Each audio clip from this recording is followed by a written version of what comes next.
Bien, bonjour à toutes et à tous. Merci beaucoup pour votre présence à la présentation de ce huitième regard sur le mal logement en Europe. Un grand merci à tous ceux qui, à la FEANSA et à la Fondation Abbé Pierre, ont participé à la rédaction, à la publication de ce nouveau regard sur le mal logement en Europe. Vous savez à quel point, au-delà de l'aide concrète que nous cherchons à apporter à la Fondation Abbé Pierre aux personnes défavorisées, aux personnes mal logées, nous pensons qu'il est vraiment essentiel de mieux connaître les situations de mal logement, d'évaluer les politiques publiques qui tentent de répondre à ces difficultés et faire des propositions pour améliorer la situation. Et c'est ce qu'on cherche à faire avec ce rapport qui s'est peu à peu installé dans le paysage de la lutte contre le mal logement en Europe. Alors, quelques mots pour lancer cet échange de cet après-midi, notamment sur le front des personnes sans domicile. Le rapport présente une nouvelle estimation qui est basée sur les dernières données disponibles dans les États qui pratiquent un comptage. Et ce comptage, en tout cas cette estimation, donne à voir qu'il y aurait 895 000 personnes sans domicile en Europe. Alors, au-delà du fait que ce chiffre fait froid dans le dos, fait peur, doit nous inquiéter profondément, je voudrais quand même faire quelques petits commentaires.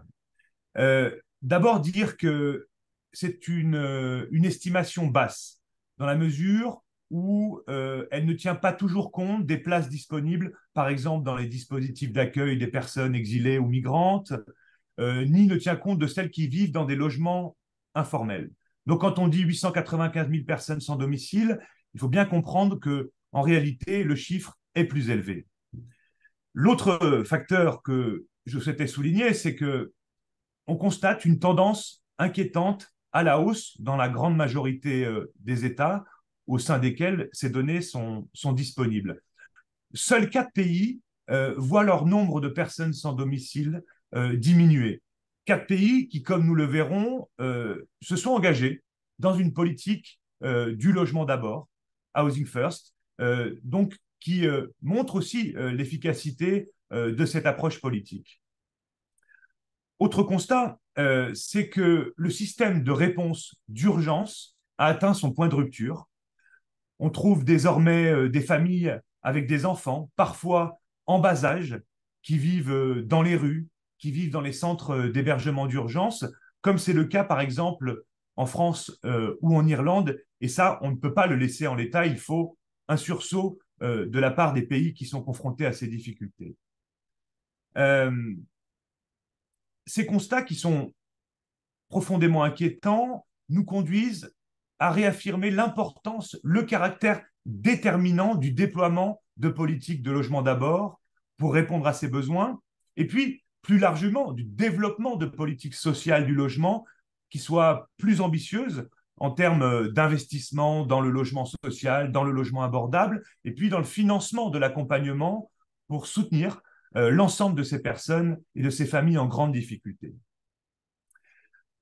Au-delà des personnes sans domicile qui doivent, selon nous, constituer la priorité absolue, le rapport cette année fait un zoom important sur la question de l'habitat indigne. Et cette analyse montre que près de 20 millions de personnes, c'est-à-dire 19,5 millions, vivent dans des conditions de logement indignes en France. Et on voit que la situation est loin d'être résorbée, notamment parce que l'on manque de logements abordables et décents. Et on voit de nombreux ménages pauvres, de jeunes qui ne trouvent pas de logements de qualité adaptés à leur situation familiale, à leur situation sociale, notamment dans les grandes villes. Et puis, en ce qui concerne les territoires plus ruraux, on voit que les propriétaires, parce que souvent trop loin des dispositifs, des points d'information dédiés à la lutte contre l'habitat indigne, ont beaucoup de difficultés à trouver des aides dont ils auraient besoin pour entretenir leur habitat. Et les conséquences de cet habitat indigne sont terribles pour ces ménages, en termes de santé, de vie sociale, de bien-être, avec un coût très important pour l'ensemble de la société. Il y a quelques années, Eurofound avait considéré les coûts directs liés à la santé et aux services sociaux, mais aussi les coûts indirects, par exemple la perte de productivité, et avait pointé le fait que cela représentait 194 milliards d'euros par an. Des milliards d'euros dont nous pensons qu'ils pourraient être évidemment mieux utilisés pour intervenir sur ces logements et accompagner les ménages qui en souffrent. L'autre point qui nous préoccupe fortement, c'est que les indicateurs qui sont relevés dans le rapport laissent présager des mois et des années difficiles sur le front de la lutte contre le mal logement. Eurostat a enregistré une hausse historique des prix du logement en 2022 dans l'Union européenne, avec près de 10% d'augmentation sur un an. C'est-à-dire que c'est un niveau qui n'avait jamais été enregistré depuis 2005. Et puis, vous le savez, l'inflation bat des records. Et si certains pays sont parvenus plus ou moins à la maintenir, bah pour d'autres, la situation est très tendue. Je pense en particulier aux pays de l'Est qui font face à des taux d'inflation à deux chiffres, comme en Hongrie par exemple, où elle a atteint 25%. Le prix de l'énergie aussi a atteint des sommets, plus 25% dans l'Union européenne sur un an en 2022, ce qui conduit notamment, et ce qui recoupe la lutte contre l'habitat indigne, à aggraver la précarité énergétique qui a augmenté de 9% en 2022 selon Eurostat. Et puis, les denrées alimentaires qui donnent aussi lieu à de fortes augmentations, de sorte que les ménages les plus modestes peinent à faire face à leurs dépenses courantes et sont obligés de procéder à des arbitrages impossibles entre manger, se chauffer, payer son loyer. Et puis certains, tout simplement, n'ont pas d'autre solution que de se priver de ces biens et besoins essentiels. Alors cette dure réalité, elle nous conduit à formuler de nombreuses propositions sur lesquelles nous reviendrons et que vous pourrez retrouver en lisant le rapport. Mais je voudrais ici, pour conclure, souligner trois chantiers qui nous paraissent essentiels. Il faut de toute urgence pousser les États à investir dans des politiques du logement qui permettent de produire massivement des logements plus abordables, mais aussi de les inciter à déployer des politiques de rénovation ambitieuses tout en veillant, et c'est essentiel à nos yeux, à encadrer les marchés pour contenir la hausse des prix. Il nous paraît également essentiel de reconnaître l'habitat indigne comme un enjeu de santé publique à part entière et que dans la foulée soient prévus des financements nationaux, européens, pour rénover les bâtiments à moindre coût pour les plus modestes et financer l'accompagnement des ménages pour que ces travaux puissent effectivement se réaliser dans de bonnes conditions. Enfin, je voudrais ici revenir sur la création de la plateforme de lutte contre le sans-abrisme, qui a suscité, après la crise sanitaire, beaucoup d'espoir quant à l'impulsion que l'Union européenne pouvait soulever dans ce domaine. Et il nous semble que l'Union européenne doit impérativement poursuivre et démultiplier les efforts engagés en ce sens et faire le maximum pour mettre fin le plus rapidement possible aux souffrances que subissent les personnes sans domicile. En tout cas, je tenais aussi à vous dire, pour terminer cette introduction, que la Fondation fera tout son possible pour y contribuer à son échelle, à vos côtés. Je vous remercie beaucoup de votre attention et bonne présentation. Thank you, Christophe, for that introduction, Merci which beaucoup à Christophe pour cette introduction qui est entrée dans le cœur même du rapport. Et je donne la parole à Nicolas qui va faire la première présentation du rapport.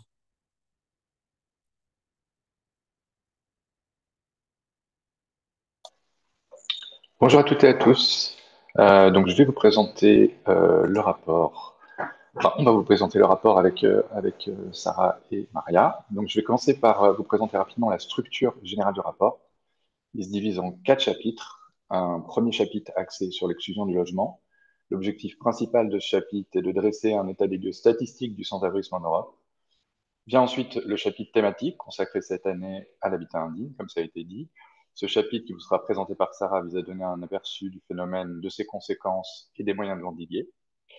Ensuite vient un chapitre juridique présenté par Maria, chapitre passant en vue les différents cadres réglementaires européens nationaux définissant un logement digne. Enfin, un index du mal logement en Europe, principalement basé sur les données Eurostat. Cet index permet de donner une idée de la situation des ménages face au coût du logement et de l'énergie. Donc, je vais commencer par le chapitre sur le sans-abrisme. Donc, l'exclusion du logement est un phénomène difficile à évaluer et de nombreux chercheurs s'accordent sur le fait qu'il est difficile d'en déterminer l'ampleur réelle en Europe. Les obstacles invoqués sont de deux ordres. Le premier, et sans doute le plus important, tient à l'insuffisance des données disponibles. Les enquêtes statistiques locales et nationales se développent, mais leur portée géographique ne permet pas pour l'heure d'envisager une cartographie globale de la population sans domicile à l'échelle européenne. Et le deuxième obstacle d'ordre méthodologique renvoie à l'incomparabilité des données produites. La diversité des définitions et des méthodes, la qualité et la fiabilité inégale des données sont des paramètres qui compliquent les tentatives d'analyse comparée ou de compilation. L'un des objectifs principaux de ce rapport étant pourtant de pouvoir proposer une estimation du nombre de personnes sans domicile en Europe, nous avons tâché de mettre au point une approche permettant de contourner ces difficultés. La première étape a consisté à rassembler les données disponibles les plus fiables pour chaque État membre. Les résultats des enquêtes ont été sélectionnés sur la base de trois critères: la fiabilité de la méthodologie, la couverture géographique et la date de réalisation. Les enquêtes ont ensuite été classées en fonction de leur méthodologie et de leur date. Trois types ont été identifiés: les dénombrements point in time menés à un instant T, que vous voyez en bleu sur la carte, les enregistrements statistiques effectués sur une longue période, en vert, et les enquêtes datées pour lesquelles les données ne sont pas suffisamment fiables, en jaune. À noter que ces dernières données, ce troisième type n'a pas été retenu pour le recueil statistique. Une autre difficulté méthodologique tient à la disparité des nomenclatures employées pour qualifier les formes de sans-abrisme et de mal-logement. Les personnes sans chez soi ne sont pas prises en compte de la même façon partout, et ce qui relève du sans-abrisme dans un pays n'est pas forcément considéré comme tel dans un autre. Donc, afin de pouvoir comparer les données, celles-ci ont été réorganisées dans la mesure du possible pour cadrer avec les catégories ethos de la FAMSA, une typologie conçue pour englober un large panel de situations d'exclusion du logement. Et donc, vous voyez la version simplifiée ici à l'écran. Cette version simplifiée compte 6 grandes catégories: les personnes contraintes de passer leur nuit dans l'espace public, les personnes prises en charge dans les centres d'hébergement d'urgence, les personnes hébergées sur le moyen terme dans des foyers ou des structures dédiées aux personnes sans domicile, les personnes qui, faute de solution de logement, sont contraintes de rester dans des institutions médicales ou pénitentiaires, les personnes vivant dans des habitations non conventionnelles, typiquement des campements, des squats ou des occupations temporaires, et enfin, les personnes qui, faute de logement, sont hébergées temporairement chez des amis ou chez un membre de leur famille. En réalité, seule une poignée de dénombrements nationaux s'attache à couvrir l'éventail des situations de vie inventoriées par cette typologie. La majorité des enquêtes se focalisent sur les formes de mal logement les plus visibles, à savoir les catégories ethos 1, 2 et 3. Vous avez donc ici le tableau général qui reprend l'ensemble des données qu'on a recueillies, avec pour chaque pays la date de l'enquête, la méthode employée, dénombrement ponctuel en bleu ou enregistrement statistique en vert, la période de collecte, une description brève de l'enquête et la réorganisation des résultats selon les catégories ethos. Lorsque les situations dans lesquelles se trouvent les personnes prises en compte n'ont pu être déterminées avec précision, les chiffres ont été considérés comme relevant de plusieurs catégories. À noter aussi que des situations de vie non décrites par ethos ont été rangées dans une catégorie autre. Il faut également souligner que cette réorganisation, même si elle a été faite aussi rigoureusement que possible, a nécessité d'opérer des réductions et des simplifications.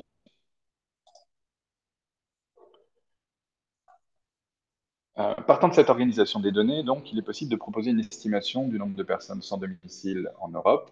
Vous voyez ici le tableau illustrant le calcul en 3 étapes. Donc, premièrement, une compilation des résultats des dénombrements point in time en sélectionnant exclusivement les données se rapportant aux personnes dont la situation est couverte par les catégories ethos 1, 2 et 3. Pour établir une moyenne, cette somme est ensuite rapportée à la population globale des États membres dans lesquels ces comptages ont été effectués.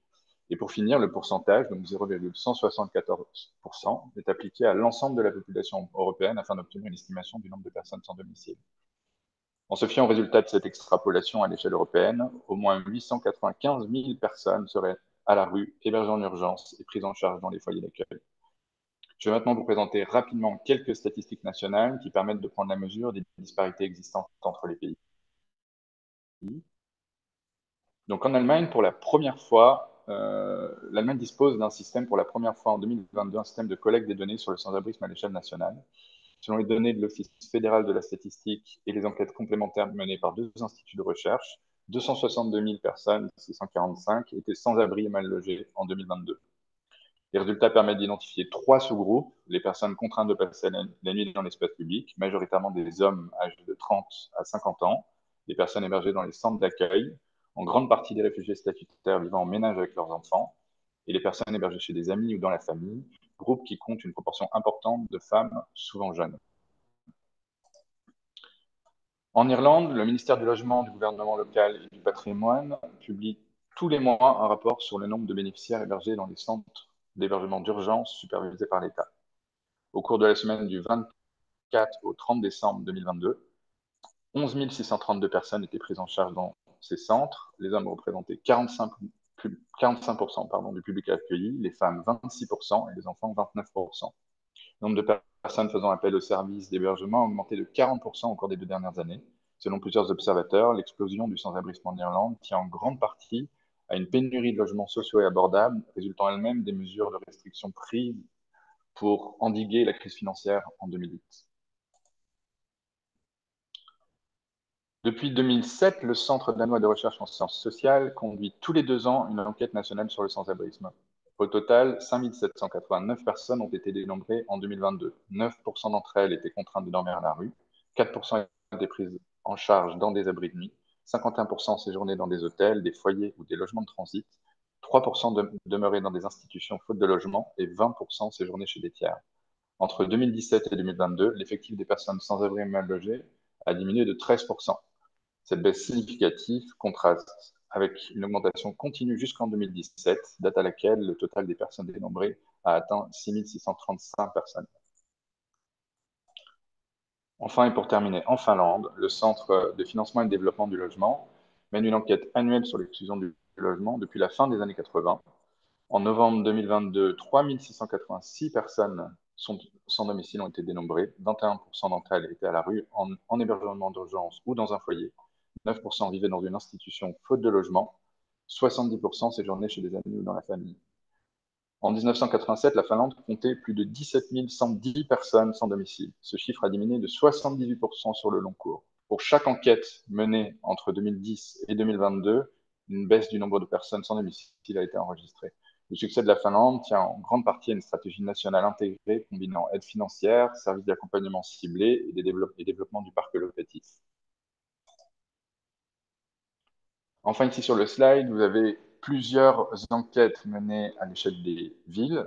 Ces enquêtes sont souvent basées sur des comptages nocturnes ou comptages dans l'espace public, ce qui permet d'avoir une idée du nombre de personnes à la rue dans les grandes métropoles européennes.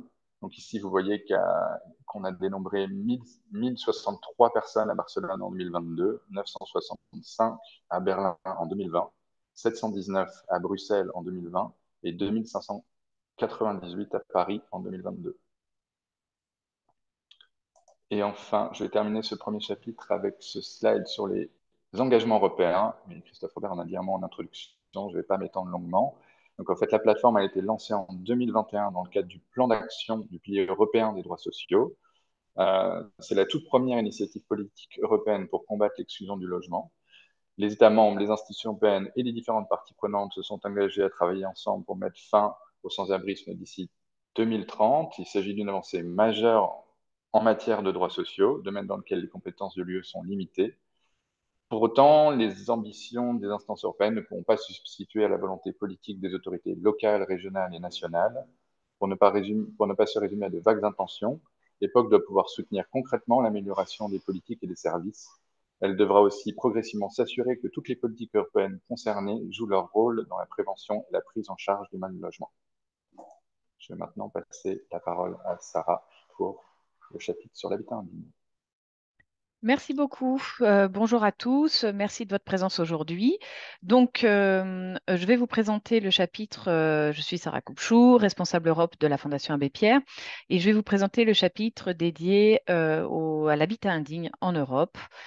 Pourquoi? Parce qu'il nous a semblé intéressant de faire la lumière sur ce phénomène, alors que l'Union européenne est en train de réfléchir à une nouvelle législation, notamment sur la question de la rénovation des bâtiments. De rappeler qu'il y a un nombre important de personnes, et j'y reviendrai, qui vivent encore dans des conditions indignes et qui doivent être la priorité des politiques de rénovation. Aussi parce que l'habitat indigne, c'est c'est un petit peu le symptôme d'une crise du logement qui perdure depuis plusieurs dizaines d'années maintenant. Et c'est un indicateur intéressant de l'état du parc de logement en Europe et donc des conditions de vie de nos concitoyens, notamment les plus vulnérables. Donc, tout d'abord, une question de définition. Bien sûr, la question de l'habitat indigne peut être... Est-ce que je peux avoir le slide suivant, s'il vous plaît? La définition de l'habitat indigne peut être un petit peu compliquée à élaborer dans la mesure où, au travers l'Europe, les pays font face à des situations, des réalités bien différentes. Par exemple, l'Espagne et la Roumanie, qui sont des pays de propriétaires, ne rencontrent pas forcément les mêmes problématiques. Les approches aussi sont différentes. L'exemple du Danemark qui considère que les moisissures sont un phénomène lié au bâti, alors que au Royaume-Uni, par exemple, on va considérer que c'est un problème de précarité énergétique, montre qu'il peut être compliqué de faire des comparaisons. Néanmoins, d'un point de vue juridique, on peut se baser sur la définition qu'en a donnée le Comité des droits économiques, sociaux et culturels des Nations Unies, qui nous rappelle qu'un logement, c'est bien plus que quatre murs et un toit. Un logement, c'est un lieu qui permet, qui garantit la sécurité physique des occupants, qui offre suffisamment d'espace, qui assure une protection contre le froid, l'humidité, la chaleur, la pluie, le vent, ou encore contre les dangers pour la santé et les risques structurels. Il ajoute qu'il faut des installations sanitaires et une source d'énergie pour pouvoir cuisiner, se chauffer et s'éclairer. Voilà, donc peut-être que partant de cette définition, l'on peut se pencher sur les données Eurostat, puisque Eurostat propose plusieurs indicateurs nous donnant une approche de l'habitat indigne en Europe. Ces indicateurs sont les questions d'humidité, la présence ou non d'un confort sanitaire et le surpeuplement et la difficulté à se chauffer. Quoi qu'il en soit, aujourd'hui, Eurostat considère que 19 millions de personnes, on l'a dit en introduction, subissent des conditions de logement qui sont indignes et qui sont insuffisantes. Bien que la qualité du logement se soit améliorée sur les 10 dernières années, entre 2019 et 2020, on note quand même une augmentation significative de 7,5%. Diapositive suivante, s'il vous plaît. Alors, on voit qu'il y a des disparités en Europe entre les différents pays. À l'Est, d'abord parce que, il y a des histoires différentes, des parcs de logements qui sont différents. À l'Est, notamment, le parc est un parc qui est issu de l'ère soviétique, qui a été peu entretenu et qui présente de grandes copropriétés difficiles à rénover et donc avec de grandes difficultés et un taux d'insalubrité important. Les pays du Sud ont un parc un peu plus ancien. En France, par exemple, 18% des logements présentent des moisissures. Et puis les pays du Nord ont un parc un peu plus récent et des politiques publiques aussi plus ambitieuses. Donc en Finlande, par exemple, sur ce tableau, enfin sur cette carte, 1% seulement de la population est soumise à un problème d'habitat indigne important. L'habitat indigne se retrouve dans les grandes villes où on a surtout des logements, des appartements qui sont surpeuplés et plutôt insalubres, et aussi dans les zones rurales où on va rencontrer plutôt des habitats individuels, des maisons qui sont dégradées et dans lesquelles des propriétaires occupants, parfois en difficulté, n'ont pas la possibilité de rénover. La plupart du temps, les locataires sont plus soumis à l'habitat indigne. En Royaume-Uni, par exemple, ce sont 23% des logements locatifs qui ne sont pas considérés comme décents. Et les propriétaires occupants, eux aussi, rencontrent dans les pays de l'Est des difficultés à profiter des aides de l'État en matière de rénovation. Donc là, vous voyez un graphique qui vous montre un petit peu les trois données d'Eurostat, les problèmes d'insalubrité, en haut, le surpeuplement et la difficulté à maintenir leur logement chaud. Donc ça, ce sont les données pour lesquelles on a des indicateurs, mais l'habitat indigne va au-delà puisqu'il y a d'autres éléments qui n'apparaissent pas, notamment la question de la surface des logements. De plus en plus de ménages louent des surfaces de plus en plus petites. En France, par exemple, des logements de moins de 9 mètres carrés sont loués à des prix très importants. Autre donnée qui n'apparaît pas et qui est un petit peu invisibilisée dans les études, la difficulté à garder un logement frais, puisqu'aujourd'hui, avec les vagues de chaleur à venir, de plus en plus de nos concitoyens sont soumis à des températures trop élevées dans leur logement. Et en 2012, Eurostat considérait que 20% de la population ne parvenait pas à maintenir une température fraîche dans le logement. Enfin, les locaux qui ne sont pas destinés à l'habitation, un certain nombre de concitoyens vivent dans des garages ou des caves. On voit que la question de la précarité énergétique est en augmentation, puisque Eurostat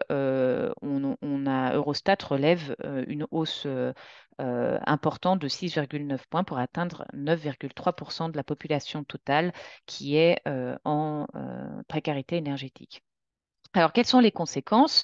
Les conséquences, ce sont d'abord des drames humains, puisque l'OMS relève 100 000 décès par an dans la zone européenne chaque année du fait de l'insalubrité des logements. En plus, on a des événements dramatiques qui se sont produits et qui continuent de se produire parfois, comme ça a été le cas en 2017 à Londres avec l'incendie de la tour Grenfell, mais aussi avec l'effondrement des immeubles rue d'Aubagne à Marseille en 2018 qui a causé la mort de plusieurs personnes. Euh, Au-delà de, sans aller jusqu'au décès des personnes, l'habitat insalubre a des conséquences sur la santé et c'est quelque chose que l'on connaît. On sait que le logement est un facteur très important, un déterminant important de la santé publique. Ça a des conséquences sur la santé physique avec des affections respiratoires, de l'asthme, des allergies qui sont qui sont générées par les moisissures, mais aussi des risques plus élevés de cancer lorsque les personnes sont exposées au plomb ou à l'amiante. Ça a des conséquences également sur la santé mentale, alors que on sait, il y a une étude très importante au Royaume-Uni qui a été menée sur plusieurs milliers de personnes qui montre que dès lors que les personnes sont leurs conditions d'habitat sont améliorées, soit qu'elles sont relogées, soit qu'il y a eu des travaux chez elles, les épisodes de dépression sont en baisse conséquente. Enfin, ça a des conséquences sur la sécurité, puisque la précarité énergétique, notamment, pousse les personnes à utiliser des systèmes de chauffage qui sont inadaptés, ce qui entraîne parfois des incendies et des intoxications au monoxyde de carbone. Et l'habitat indigne a des conséquences sociales. Ça participe d'une forme d'exclusion. Les personnes ne peuvent pas recevoir chez elles. Elles dépensent plus d'argent pour essayer d'améliorer leur habitat comme elles le peuvent. Et les enfants rencontrent plus de difficultés à suivre une scolarité normale.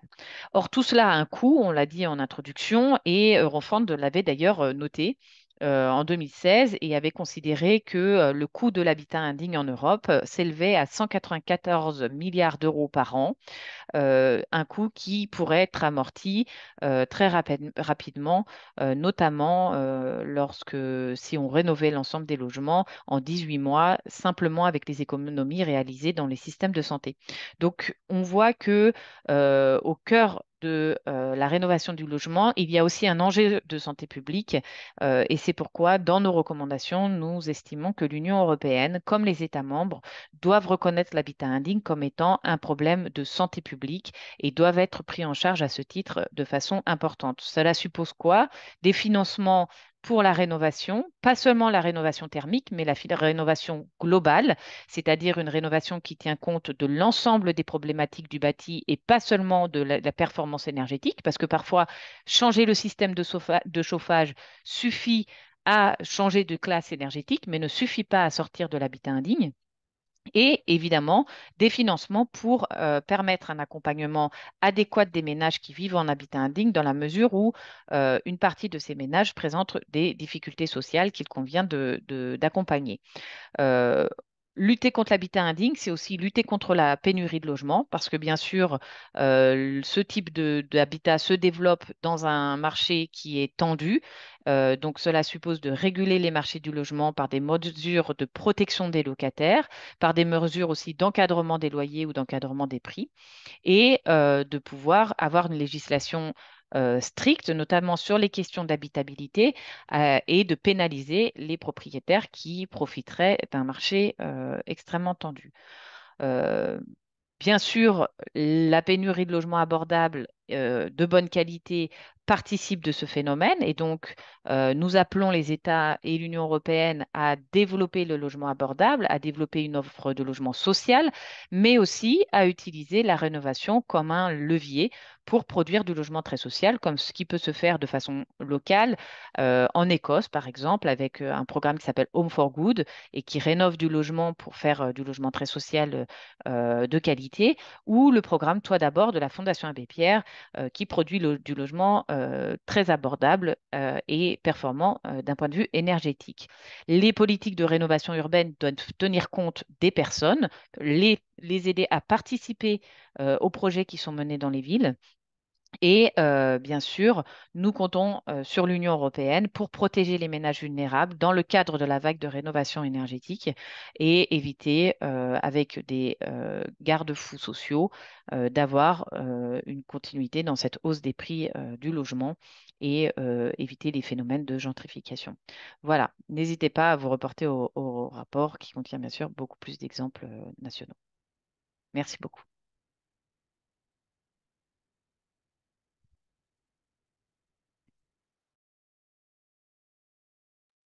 Maria, je te passe Maria. la parole.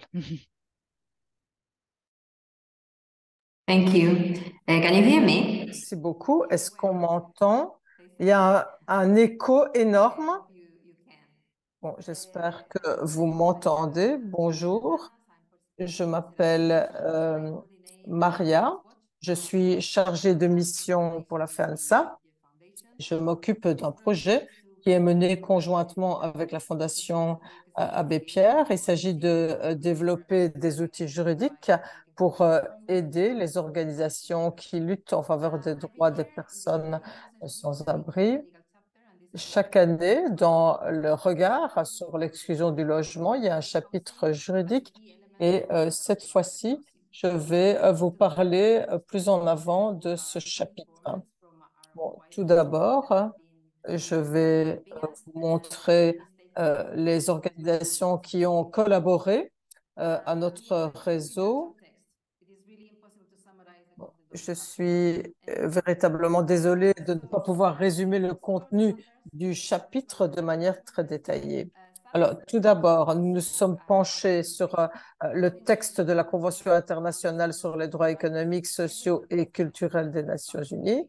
Et en fonction de cette convention, chacun a droit à un niveau de vie décent, y compris un logement décent. Si on prend le commentaire général numéro 4, qui a été élaboré par le Comité sur les droits économiques, sociaux et culturels, on parle, ou on propose ici plutôt une définition du logement adéquat. D'une part, on parle d'une superficie suffisante, mais il faut également un accès aux services, à l'infrastructure. Et comme cela a déjà été souligné, il s'agit d'accéder à de l'eau potable, notamment pour pouvoir cuisiner, des sanitaires, mais également des systèmes pour pouvoir se débarrasser de ces déchets. Donc, c'est les systèmes prévus par l'ONU, et vous verrez le logo sur les différents transparents. Et puis, dans la Charte sociale européenne, à l'article 31.1, on donne la définition d'une norme en matière de logement adéquat. Cette notion a été précisée en disant que les logements doivent être sûrs d'un point de vue sanitaire. Il faut qu'il y ait une offre d'eau, sanitaire, etc. Donc, ça ressemble un peu à ce qui est présenté par l'ONU. Il faut éviter la surpopulation et il faut également pouvoir assurer la sécurité de la jouissance du logement. Et concernant le système du Conseil de l'Europe, j'aimerais parler d'une plainte qui a été déposée il y a quelques années contre l'Irlande. Et cette plainte se concentre sur des problèmes de performance énergétique, mais également de moisissure.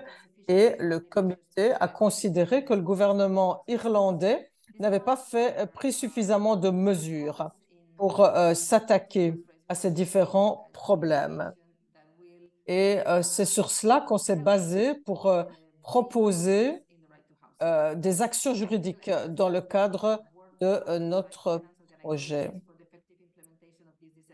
Et différentes organisations ont participé à la mise en place de différentes mesures en Irlande pour remédier à la situation. Et je vous propose de passer au transparent suivant. Nicolas, s'il vous plaît. Oui, nous souhaiterions vous présenter quelques-unes des principales conclusions de notre étude sur les cadres juridiques nationaux en matière de logement décent en Europe. Mes collègues ont déjà mentionné certaines différences régionales dues à des raisons historiques qui peuvent être observées dans la législation également. Les pays d'Europe occidentale et septentrionale s'engagent fermement à fournir à leurs citoyens des conditions de vie habitables et dignes grâce à des lois rigoureuses sur le logement. D'autre part, certains pays, principalement d'Europe de l'Est et du Sud de l'Europe, montrent que leur législation peut être améliorée pour garantir de meilleures normes de logement. Ces variations dans la législation peuvent entraîner des disparités importantes dans la qualité du logement et conditions de vie sur le continent. Bien sûr, nos correspondants nous avertissent parfois que l'existence d'une législation n'est pas automatiquement synonyme de bonnes conditions de vie. Nous devons également nous pencher sur la mise en œuvre pratique de la loi et sur les recours disponibles. Les règles de sécurité ou d'hygiène peuvent être établies à la fois en droit public et en droit privé, en fonction du contexte et de la portée des règles. C'est ce que vous voyez dans la deuxième partie du transparent. Par exemple, en droit privé, il y a des normes minimales qui peuvent être établies par le biais des lois sur la location, contenues dans des contrats et accords en particulier. Et puis, il y a également certaines règles de sécurité et d'hygiène qui sont établies par les pouvoirs publics et qui relèvent du droit public. Ces réglementations sont destinées à protéger la santé et la sécurité du grand public et des résidents. Il s'agit par exemple des codes de construction et des lois sur la protection de l'environnement. Alors, sur le transparent suivant, je dois vous dire que c'est une tâche impossible. On ne peut pas mentionner toutes les lois que nous avons analysées. Toutefois, nous nous sommes penchés sur quelques lois qui, selon nous, ont contribué à améliorer la situation du logement en Europe. Il y a tout d'abord la France. Le logement adéquat est appelé habitat indigne en France, comme on l'a entendu. Et cette notion est définie par une loi de 1990. Il s'agit à la base d'un concept politique, puis d'un concept juridique couvrant toutes les situations de logement qui violent le droit à un logement décent et qui nuisent à la santé et à la sécurité des personnes. En France toujours, en 2018, la loi Elan a introduit plusieurs dispositions visant à lutter contre les marchands de sommeil qui louent des logements présentant des risques pour la santé ou la sécurité des locataires. Cette loi comprend des dispositions renforçant les sanctions contre les marchands de sommeil et elle simplifie également les procédures de lutte contre l'habitat indigne. En Belgique, c'est le pays où est basée la FEMSA, les gouvernements régionaux, comme dans d'autres parties d'Europe, jouent un rôle essentiel en matière de logement. Par exemple, le Code du logement de Bruxelles de 2003 fixe des normes de sécurité, de salubrité et d'équipement auxquelles tous les logements locatifs doivent répondre. Les lois belges sur le logement accordent également aux locataires le droit de faire part de leurs préoccupations concernant les conditions de logement par l'intermédiaire de la Direction générale de l'inspection du logement. Cette agence inspecte le logement, rédige un rapport et exige des propriétaires qu'ils apportent les améliorations nécessaires dans un délai donné. Si le propriétaire ne respecte pas les normes requises, les locataires peuvent porter l'affaire devant la justice locale pour qu'elle soit résolue et diverses mesures correctives peuvent être imposées pour résoudre les problèmes. Les autorités locales ont également le pouvoir d'intervenir si des maisons ou des bâtiments présentent un danger pour les résidents. Les municipalités peuvent également prendre des arrêtés ordonnant les travaux nécessaires. Ensuite, je vais vous parler des Pays-Bas. Donc là aussi, on a une législation de droit privé et des mesures législatives. Les normes néerlandaises en matière de logement sont guidées par un mélange de législation privée et administrative. Comme dans d'autres pays, le droit néerlandais de la location oblige les propriétaires à entretenir leurs biens en effectuant des travaux de rénovation et de maintenance. La loi sur le logement joue un rôle clé dans le maintien de la santé, de la sécurité et l'habitabilité des logements s'attaquant aux conditions d'insalubrité. En 2015, le gouvernement national a mis en mesure une nouvelle législation accordant aux autorités locales davantage d'instruments juridiques pour lutter contre le logement insalubre et les marchands de sommeil. Les autorités locales peuvent désormais utiliser un plus grand nombre d'instruments qui inclut l'imposition de sanctions telles que les astreintes et même l'expropriation en dernier recours. Transparent suivant. Sur ce transparent, j'ai intégré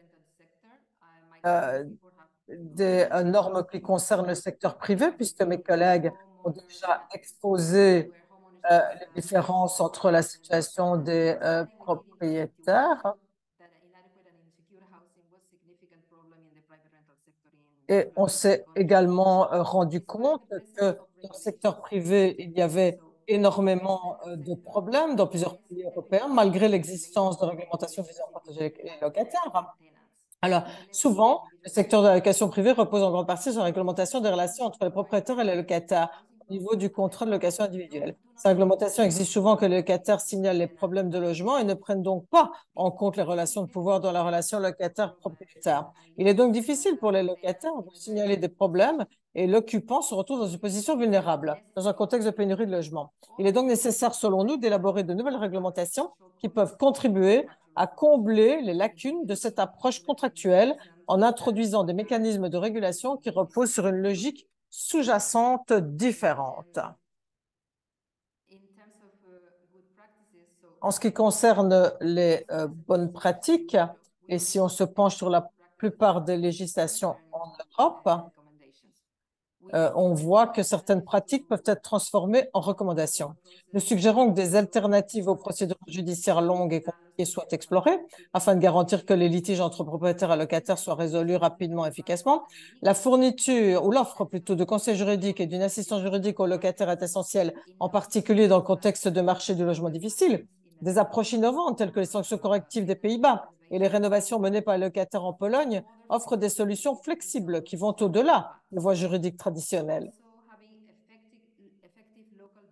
Des organismes locaux efficaces jouent également un rôle essentiel dans le contrôle des conditions de logement, en utilisant par exemple des outils tels que les arrêtés d'insalubrité en Belgique et les permis de louer en France. Le fait de permettre aux locataires de demander des inspections en matière de santé et de sécurité en s'appuyant sur des mesures telles que le refus d'informer les propriétaires, c'est également une manière d'améliorer la qualité des logements. Et également, un autre exemple de Pologne, le fait de permettre aux locataires de résilier leur bail instantanément en cas de défaut dangereux pour la santé. Et enfin, on ne doit pas oublier qu'il faut garantir les droits des locataires pendant les travaux d'amélioration. Nous recommandons des mesures de protection contre l'expulsion, les hausses de loyer.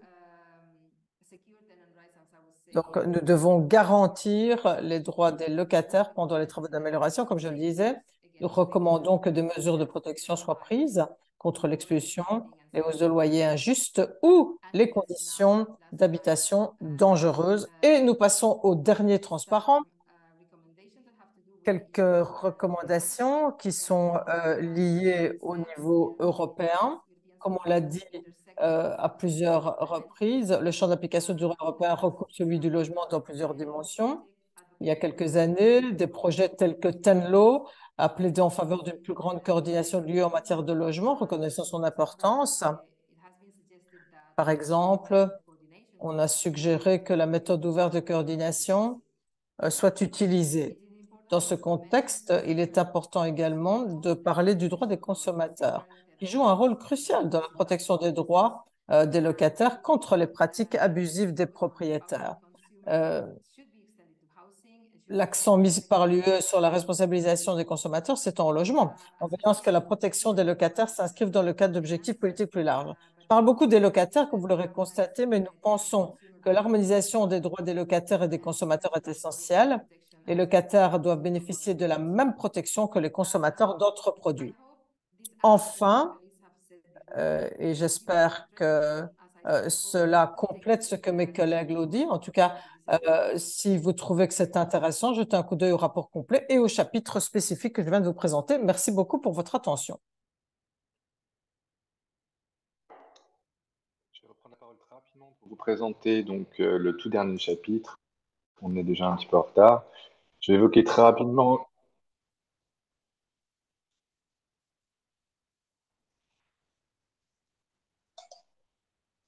Excusez-moi. Euh, ces statistiques ont déjà été données en introduction, donc je ne vais pas m'étendre là-dessus, mais en gros, l'Europe connaît des taux d'inflation inédits depuis plus de 20 ans. Cette inflation, et bien qu'elle soit significativement élevée partout, euh, euh, est très inégalement répartie dans les pays européens. En décembre 2022, des taux annuels relativement faibles enregistrés en Espagne, au Luxembourg et en France contrastent avec des taux beaucoup plus élevés, comme en Hongrie, en Lettonie et en Lituanie. Les prix de l'énergie et des denrées alimentaires ont été particulièrement impactés. Les premiers ont fortement augmenté du fait de la fin de l'approvisionnement de l'Europe en gaz russe. Les seconds ont également connu une hausse exceptionnelle. L'Ukraine et la Russie représentant près de 30% des exportations de blé au niveau international. Or, dans tous les pays européens, l'alimentation et l'énergie constituent, avec le logement, l'essentiel du budget des ménages à bas revenus. Alors, les États européens ont évidemment pris diverses dispositions pour amortir ces hausses des coûts et protéger leur population, mais nombre d'entre elles se sont révélées insuffisantes pour empêcher les plus vulnérables de basculer ou de s'enfoncer dans la précarité. La plupart des gouvernements ont en effet privilégié des mesures non ciblées, constituant à infléchir certains prix au détriment de politiques plus structurelles, par exemple de soutien aux revenus. En 2021, plus d'un Européen sur cinq était menacé de pauvreté ou d'exclusion sociale. Les taux les plus importants ont été enregistrés en Roumanie, en Bulgarie, en Grèce et en Espagne. Entre 2020 et 2021, le nombre de personnes exposées au risque de pauvreté ou d'exclusion sociale a augmenté dans 13 pays, en particulier en Slovaquie, au Portugal, au Luxembourg et en Lettonie. À noter également que les mineurs sont particulièrement concernés. En 2021, c'est près d'un quart des Européens de moins de 18 ans qui risquaient de basculer dans la pauvreté. Enfin, vous pouvez voir sur ce dernier slide trois tableaux classant les pays européens selon trois indicateurs du mal logement. Les quatre pays les moins bien classés sont à chaque fois en rouge dans les tableaux, la moyenne européenne en jaune et les pays les mieux classés en vert. Le premier tableau représente la proportion des ménages consacrant plus de 40% de leurs revenus pour se loger. En moyenne dans l'UE, la part des ménages vivant sous le seuil de pauvreté concernés par cette surcharge des coûts du logement était de 33% en 2021. La proportion de la population totale européenne fournissant un effort financier excessif pour se loger était de 8,3%. Le deuxième tableau représente la part des ménages en arriéré de paiement de loyer ou d'hypothèque. En 2021, 8,7% des ménages en situation de précarité et 3,2% de la population européenne accusait un retard de paiement de ce type. Et enfin, le troisième tableau représente la part des ménages en arriéré de factures courantes. En moyenne, 15,9% des ménages européens vivant sous le seuil de pauvreté et 6,4% de la population totale européenne peinaient à régler les factures d'eau, d'électricité, de gaz, de chauffage en 2021. Voilà, je vous remercie pour votre attention. Thank you, Nicolas, Sarah, and Maria. Merci Nicolas, Sarah et Maria-Josée. C'est très compliqué de résumer un rapport si fouillé en si peu de temps. On est un peu en retard, donc le moment est venu pour nous d'inviter les experts à nous expliquer ce qu'ils ressentent face à ces chiffres inquiétants. Bon, tout d'abord, quelques réflexions sur les données sur le sans-abrisme en Europe. Il y a Howard Sullivan de Dublin qui va prendre la parole. Il fait partie de l'Observatoire sur le sans-abrisme. Il est éditeur du journal sur le sans-abrisme et il va partager quelques réactions sur ce rapport, surtout en ce qui concerne les statistiques en matière de sans-abrisme. Puis André Reina prendra la parole. Il vient du ministère du Développement urbain et il s'occupe du plan d'action de lutte contre le sans-abrisme. Il va partager quelques informations sur le dernier comptage en matière de sans-abrisme en Allemagne. Donc voilà, je donne la parole au professeur Eoin O'Sullivan et merci d'être là aujourd'hui. Eh bien, merci beaucoup à Bruce et félicitations pour ce 8e regard sur l'exclusion du logement. Et je vais me concentrer sur 2, 3 petites choses. Tout d'abord,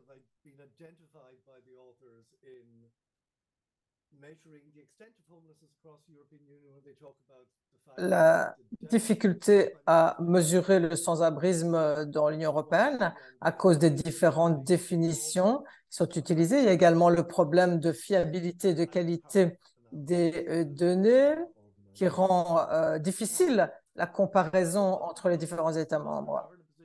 Mais quoi qu'il en soit, comme les auteurs l'ont souligné, ils peuvent nous fournir un aperçu assez détaillé des estimations en matière de sans-abrisme dans tous les États membres de l'Union européenne. Donc, on voit qu'environ 900 000 personnes sont en situation de sans-abrisme au sein de l'Union européenne.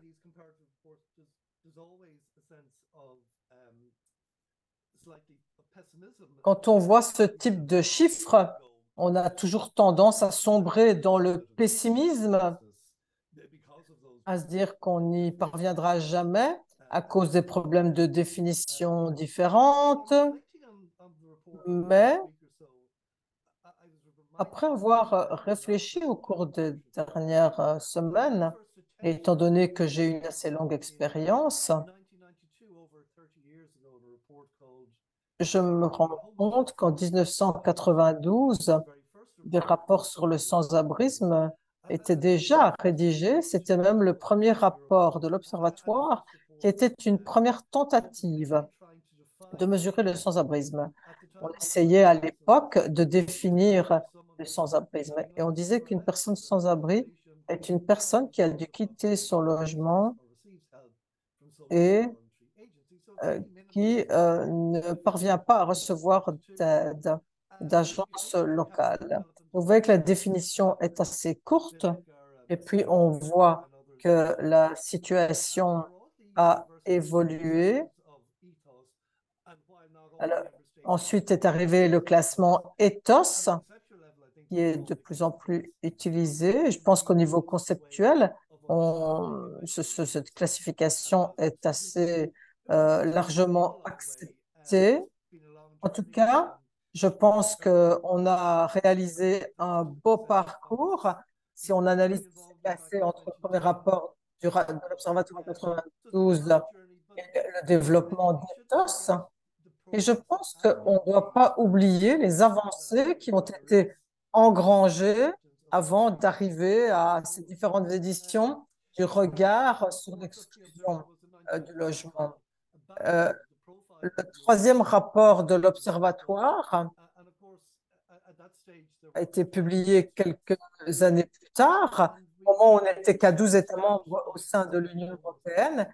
Et là, on trouve quelques estimations du sans-abrisme en 1993, 2,5 millions dans 12 États membres en 1993. Et dans certains pays, comme l'Allemagne, il y avait 1 million de sans-abri.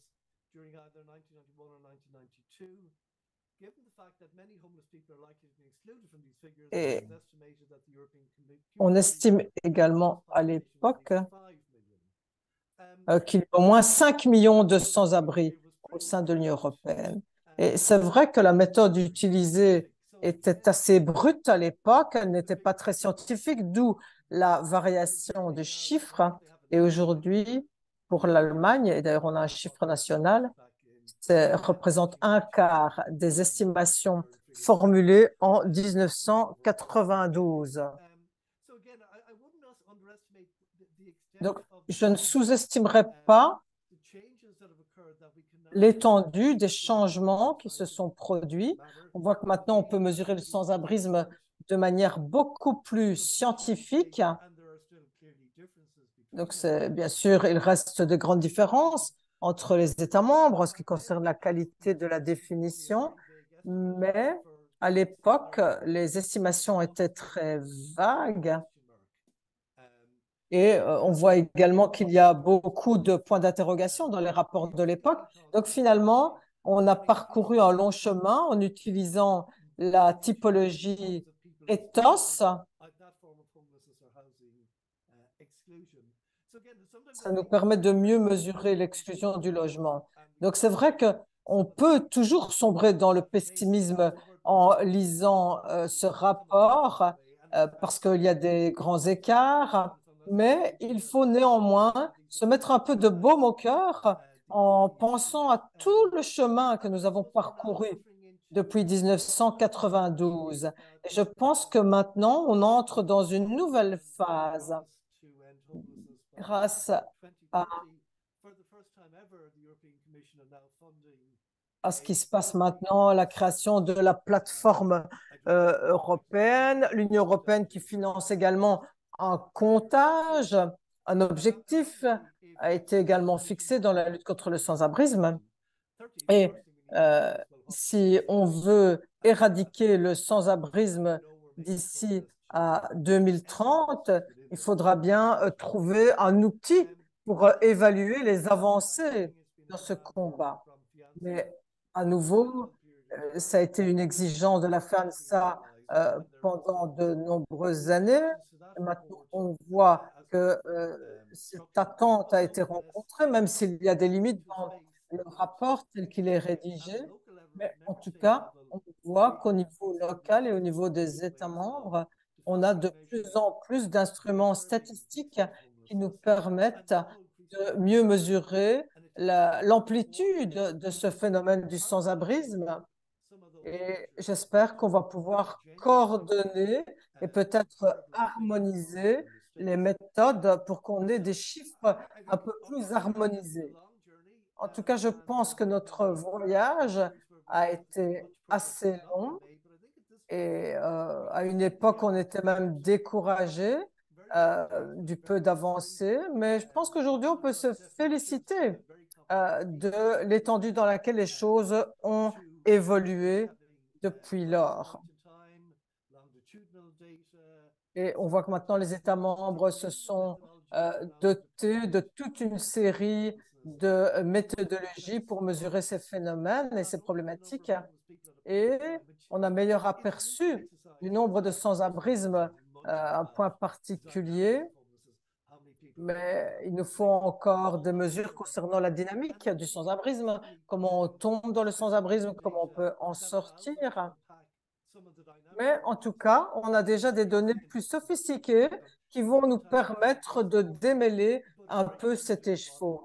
Donc le comptage est important, mais il est limité dans les messages qu'ils peuvent nous donner. Il faut également tenir compte d'autres facteurs qui expliquent notamment la dynamique du sans-abrisme. Donc je pense que ces exercices sont utiles pour faire le point. Et je pense que les données détaillées dont on dispose aujourd'hui n'étaient pas disponibles il y a plusieurs décennies. Donc, félicitations pour la rédaction de ce rapport. Merci beaucoup. Ce n'était pas un exercice facile avec beaucoup d'inconnus, mais moins d'inconnus qu'avant sur le sans-abrisme dans l'Union européenne. Ce qui est positif. D'autant plus que l'ambition est plus importante. Donc, il est important d'avoir un bon constat de la situation. Je donne la parole à la personne suivante qui va vous parler davantage des informations disponibles sur le sujet, mais du point de vue allemand. Je donne la parole à André Riemer. Merci. D'abord, pour revenir sur les données données dans le rapport, ce sont les données de l'année passée. Et c'est assez difficile d'expliquer comment ces chiffres ont été collectés parce que nous avons deux sources différentes qu'on combine dans un même rapport adressé au gouvernement pour la première fois l'année passée, avec pas mal d'enseignements d'ailleurs qui ont été tirés, notamment qu'il est difficile d'expliquer comment les mesures ont été prises d'où elles viennent et comment le calcul s'est fait. Puisque si on regarde la première partie du recueil de données, on avait les nouveaux chiffres pour 2023 déjà, mais seulement pour une certaine partie, la typologie, ethos. On a déjà collecté les chiffres pour l'ethos 2 et 3, et pour cette année-ci, on voit qu'il y a une augmentation assez forte des chiffres, et la plupart des nombres sont notamment, l'augmentation est notamment due à l'arrivée de réfugiés ukrainiens en Allemagne. Par contre, l'année passée, on parlait de 178 000 personnes qui étaient logées dans les catégories 1, 2 et 3. Et cette année-ci, on parle de plus de 370 000 personnes dans ces trois catégories. Donc, forte augmentation des chiffres avec deux raisons. Premièrement, ce qui est positif, la qualité, on est certain de la qualité des données. L'année passée, on avait demandé aux municipalités de recueillir leurs données pour la première fois. C'était une première, donc ils ne savaient pas très bien comment y parvenir. On avait estimé que 50 000 personnes avaient été reprises dans ce comptage.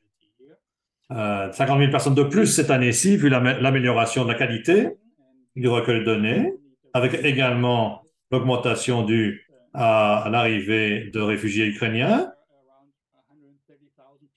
environ 130 000 personnes. Mais d'autre part, on sait que beaucoup de gens, et ça a été mentionné dans le rapport, il y a beaucoup de gens qui vivent dans des appartements privés ou des maisons de vacances de faible qualité, et on ne sait pas combien de personnes sont dans cette catégorie. Au moins 100 000 personnes sont confrontées également à ce genre de situation. Et d'après la définition allemande, ces personnes doivent être considérées comme des sans-abri également, parce qu'ils n'ont pas de contrat de location avec qui que ce soit. Très souvent, ils vivent quelque part suite à la bonne volonté de certains volontaires qui acceptent de les accueillir 2-3 mois pendant que leur situation s'améliore. Et on a procédé à une analyse des données et il semble qu'il y a encore pas mal de cas qui ne sont pas repris dans les plupart des régions en Allemagne, surtout en Allemagne de l'Est. Si on regarde les données, ce n'est pas logique, parce qu'on sait combien de personnes sont arrivées en tant que réfugiés ukrainiens en Allemagne, et les chiffres ne correspondent pas.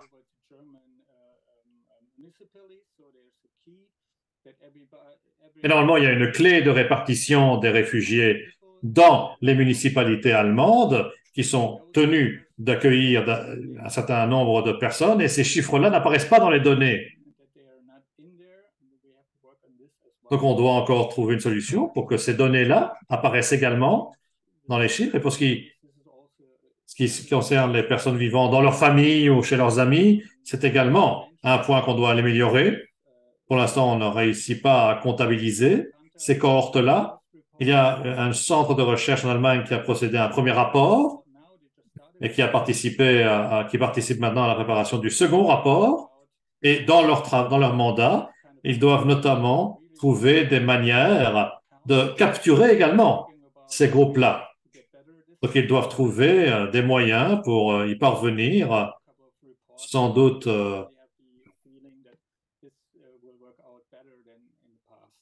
devraient pouvoir le faire mieux l'année prochaine.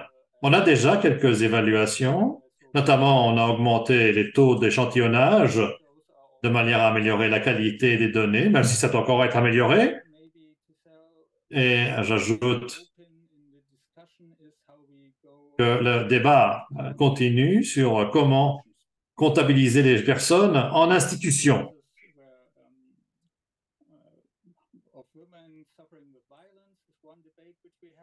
Par exemple, également les femmes victimes de violences, parce que les Irlandais de l'Est de l'Allemagne ont leur propre système pour calculer ces personnes. Et puis, ce qui concerne les anciens détenus ou les personnes quittant les institutions, le débat continue sur l'éventualité de les comptabiliser, parce que ça semble très difficile, ou peut-on trouver un autre moyen de les comptabiliser? C'est un débat qui continue. On trouvera sans doute la solution, mais pour l'instant, ce n'est pas le cas. Et bon, on n'en est qu'au deuxième exercice cette année-ci. Je présume qu'on devra en faire davantage. Et une fois qu'on aura fait 5 comptages, on aura une meilleure idée de l'évolution et on verra s'il y a amélioration ou pas. Donc, il faudra attendre encore quelques années avant de pouvoir identifier une tendance.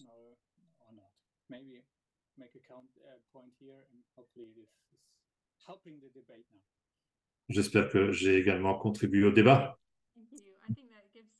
Oui, merci. Vous avez très bien illustré la complexité de l'exercice. Et force est d'ajouter que l'Allemagne est de plus en plus un exemple de bonne pratique qui essaye de trouver les preuves dont on a besoin pour comprendre ce qui se passe et sous-tendre les bonnes politiques.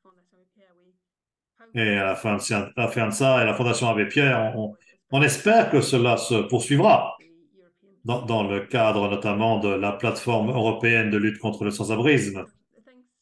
En tout cas, merci beaucoup à Owen et André.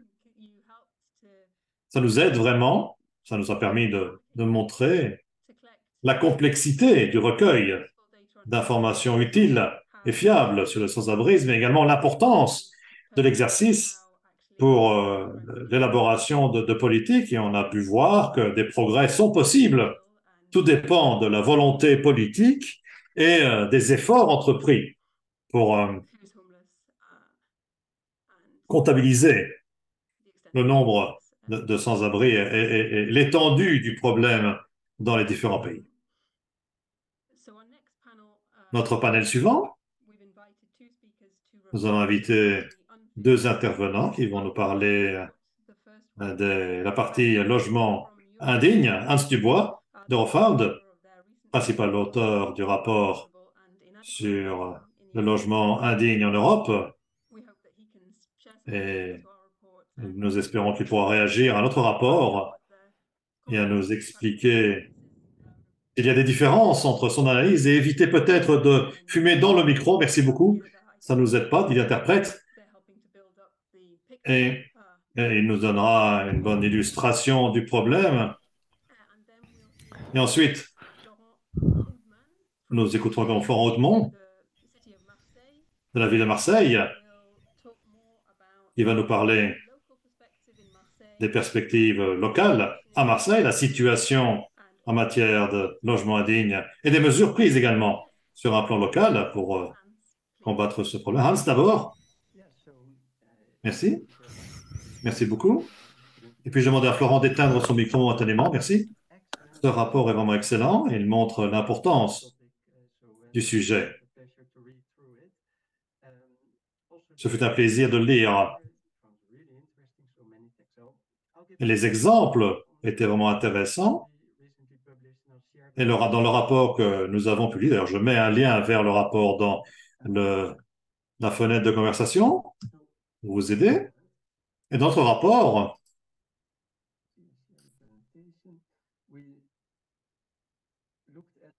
nous sommes penchés sur 4 types de problèmes liés au logement. L'exclusion du logement, le sans-abrisme, qui concerne aussi les jeunes, l'insécurité du logement, les coûts du logement également, la possibilité de payer pour le logement et le logement indigne. Ici, aujourd'hui, je vais me concentrer sur le logement indigne.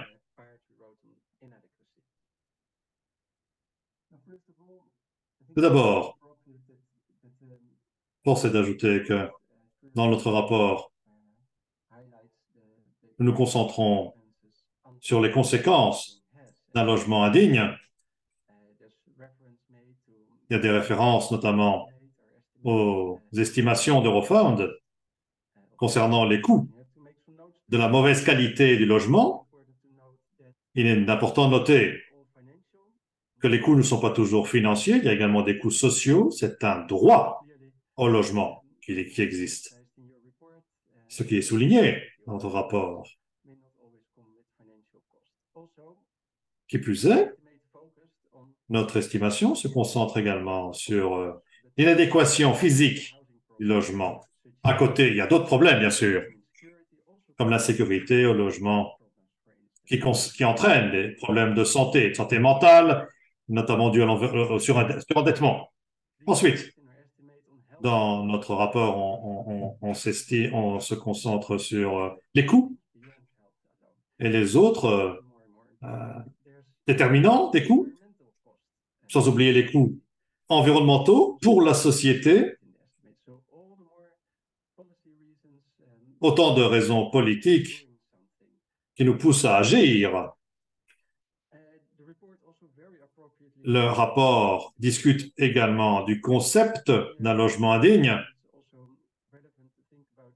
et il faut également envisager des changements à apporter. Pendant la pandémie, par exemple, nous sommes penchés sur la question de savoir si certains aspects du logement prenaient plus d'importance pour la population et dans une population vieillissante, c'est sans doute plus de cas encore, puisqu'on passe plus de temps dans son logement, plus on vieillit. Dans le rapport, nous soulignons que les problèmes de logement indigne touchent principalement les locataires, mais il y a également d'autres cohortes de personnes qui vivent dans les logements indignes, même des propriétaires. Dans le rapport, on s'est penché sur 16 pays où la propriété est une caractéristique assez répandue.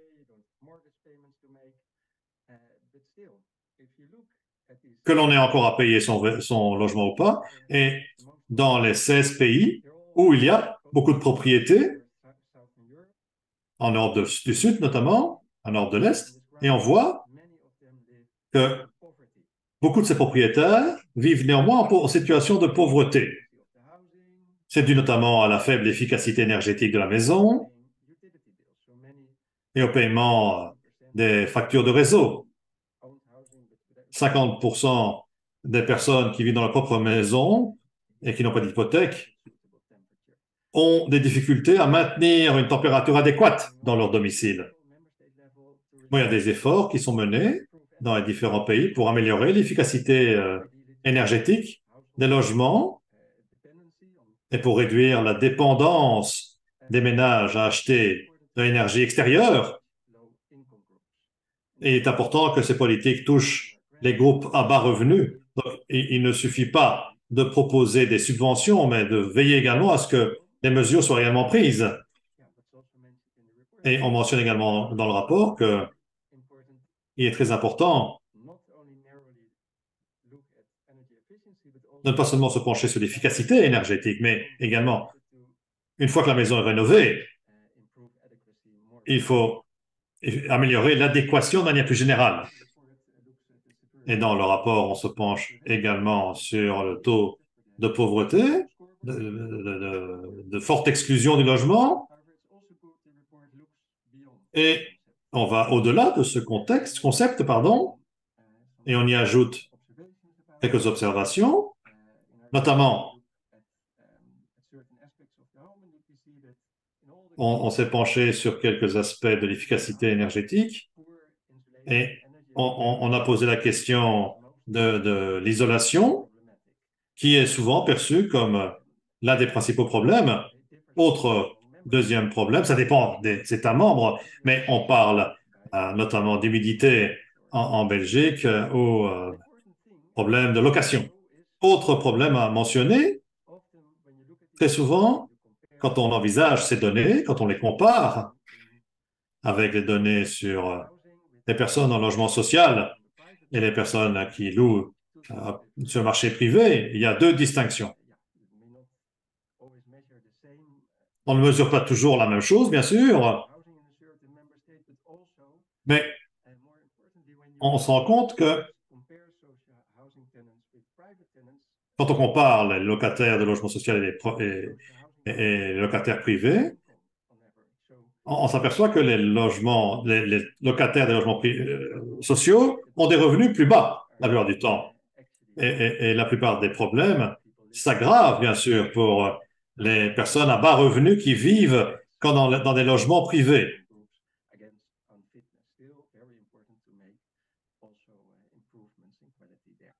Donc, il est important d'améliorer la qualité de logement pour le logement privé également. Enfin,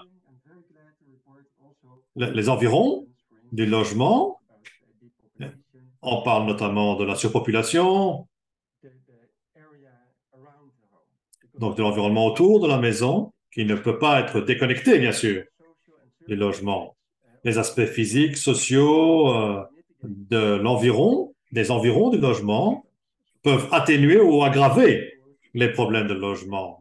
L'accessibilité, notamment, des transports publics, qui peut atténuer ou aggraver certains problèmes. Et si on envisage les tendances générales en Europe, on s'aperçoit que de plus en plus de gens vivent dans des appartements dans les environs des grandes villes. Ce n'est pas vraiment une prolifération urbaine comme on en parle d'habitude, mais c'est de plus en plus de gens qui vivent dans des petits appartements dans les environs des villes. Donc, il est important de mieux connecter ces quartiers au transport public et à des modes de transport qui peuvent contribuer au pacte vert, mais également permettre de réduire les coûts de transport.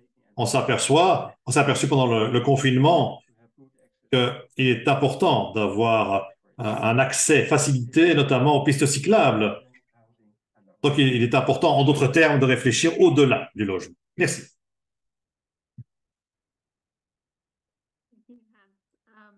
Merci beaucoup. Florent? Oui. Bonjour, Florent Houdemont, donc directeur du logement et de la lutte contre l'habitat indigne pour la ville de Marseille. Le 5 novembre 2018, deux immeubles se sont effondrés en plein cœur de Marseille, la deuxième ville de France, faisant 8 morts. C'était des immeubles donc, en plein centre-ville et pourtant qui étaient connus de longue date des pouvoirs publics pour leur dégradation et leur dangerosité, sans réaction pour autant suffisante de ces mêmes pouvoirs publics à l'époque. Ce drame a mis en évidence l'importance et l'ampleur de l'habitat indigne dans la ville de Marseille, qui était dénoncé de longue date par la Fondation Abbé Pierre et qu'avait encore souligné un rapport du gouvernement en 2015 qui estimait à près de 40 000 le nombre de logements indignes à Marseille, soit à peu près 10% du parc immobilier. Et comme ce sont souvent des logements avec une forte suroccupation, on estime qu'en fait, c'est 15% de la population, près de 100 000 Marseillais, qui vivent dans des conditions d'habitat extrêmement dégradées.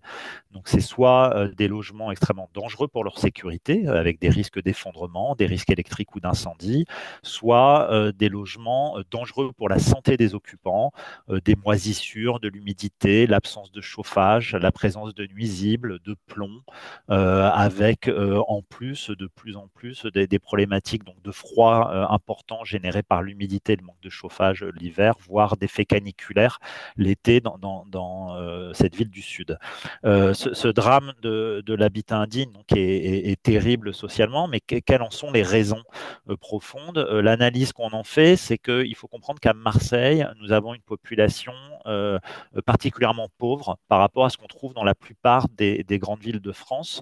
La particularité est ici que les populations les plus aisées sont plutôt dans des banlieues riches et que la ville elle-même concentre un fort taux de pauvreté. Dans le centre-ville le plus touché par l'habitat indigne, on a des taux de pauvreté qui vont de 30 à 50% de la population. Ce sont du coup autant de locataires, parce qu'à 90%, ces victimes d'habitat indigne sont des locataires à Marseille, qui sont avec des faibles revenus, dans un marché extrêmement tendu. Il devient extrêmement difficile d'avoir toutes les garanties nécessaires pour convaincre un propriétaire de louer leur bien. Et ils ont donc tendance à accepter par contrainte des conditions même indignes, content d'avoir un logement plutôt pour éviter la rue, quel que soit son état de dégradation.